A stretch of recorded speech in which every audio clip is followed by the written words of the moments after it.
I never planned on staying in that house. Nobody ever does. You don't wake up one day and say, yeah, today feels like a good day to move into something that hates me. You just run out of options. That's how it gets you. The listing said, quiet area. That's always a lie.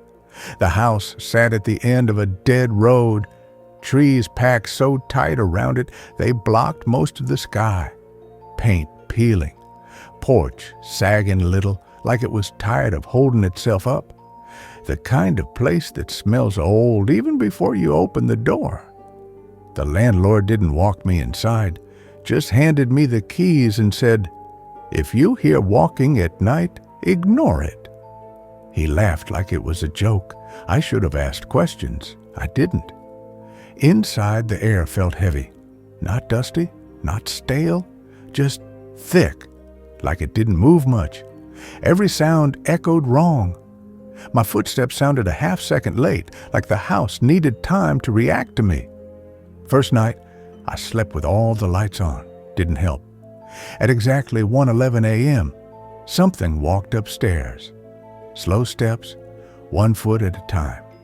I froze in bed, staring at the ceiling, telling myself it was pipes, old wood, anything normal. But pipes don't stop outside your bedroom door. The handle didn't turn, it just leaned, like someone resting their forehead against the door, breathing. I didn't sleep after that. Days felt normal enough. Sunlight made the place seem harmless, just an old house with bad vibes. I told myself I was overreacting. Then the house started learning me. The bathroom mirror fogged when I wasn't showering. My shoes moved places. Lights turned off behind me. Little stuff. Testing.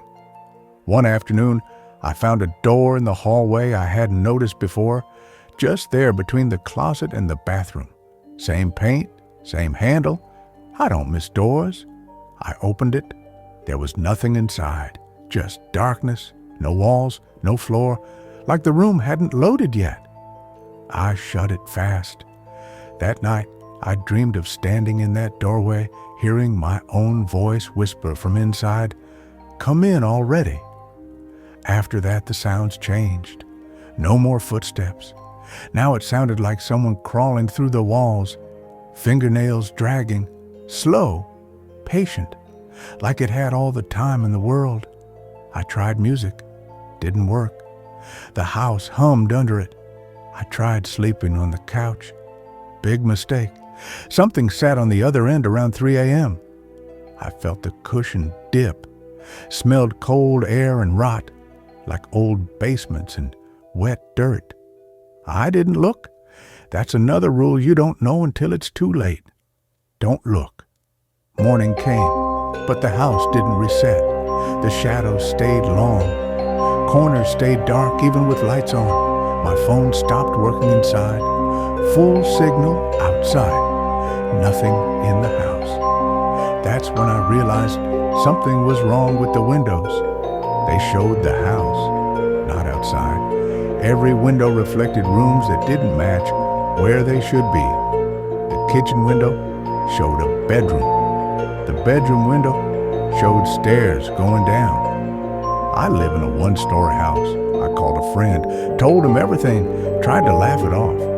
He came over once. He stood in the living room, quiet, eyes tracking something I couldn't see. Then he asked me why there were so many doors upstairs. I told him there was no upstairs. He looked at me slow and said, "Yeah, there is, and someone's standing at the top." He left without saying goodbye, blocked my number after. That night, the house got bold. Every door opened at once. I heard footsteps everywhere, above me, below me, inside the walls, on the ceiling, too many to count. Voices started too, soft at first. Sounded like old radio static shaped into words. My name, over and over. I locked myself in the bathroom, sat on the floor, back against the tub, shaking like a kid. The mirror started dripping, not water. Handprints appeared on the glass from the inside, pressing out. Fingers too long, bending wrong. The mirror cracked and something smiled through it. I ran out the bathroom, down the hallway, straight into a room that wasn't there before. It smelled like dust and copper. The walls were covered in writing, names, dates, tallies scratched deep into the wood. Some names were crossed out, some weren't. At the center of the room was a door with no handle, just a phrase carved into it. "This is where you stay." I felt the house shift, like it took a deep breath. That's when I understood. The house wasn't haunted, it was full and it needed space. The walls started closing in, slow, careful, like it didn't want to damage me. I screamed, pounded on doors. Windows wouldn't break, floors bent like rubber under my feet. Hands grabbed my ankles, cold, dry, strong. They pulled. I fought, kicked, bit, didn't matter. The house opened underneath me. I fell into darkness that smelled like old lives. Voices surrounded me, hundreds, maybe more. People crying, laughing, begging, telling me it's okay once you stop fighting. I woke up in my bed. Morning, birds, sunlight. The house looked normal for about 5 seconds. Then I noticed the extra door in the hallway and the writing under my bedroom window. One new tally mark, fresh, deep, mine. I still live here. I don't try to leave anymore. Sometimes the house lets me sleep. Sometimes it walks around me all night. Sometimes it wears my face in the mirror and practices smiling. If you're hearing this, if you're thinking about moving somewhere cheap, somewhere quiet, don't. Because houses like this don't chase you. They wait, and once you step inside, you're already home. Let's move on to the next story. I never thought silence could be loud. Not until I stayed here long enough to hear it breathing. The place didn't look scary at first. That's the thing. Horror never looks like horror in the daylight. It looks like a deal. Cheap rent, big rooms, no neighbors close enough to hear you complain. I told myself I was lucky. The first night, I slept fine, deep sleep, the kind where you don't dream. I woke up feeling heavy, like I've been holding my breath all night without knowing it. That's when I noticed the house smelled different. Not bad, just wrong. Like wet wood and cold metal, like a basement that remembers things. I brushed it off. Old houses smell. That's what people say. By the third night, the house started making choices. Lights didn't turn on right away. Sometimes they never did. Doors stayed open when I closed them, closed when I left them open. Small stuff. Easy to ignore if you're tired enough.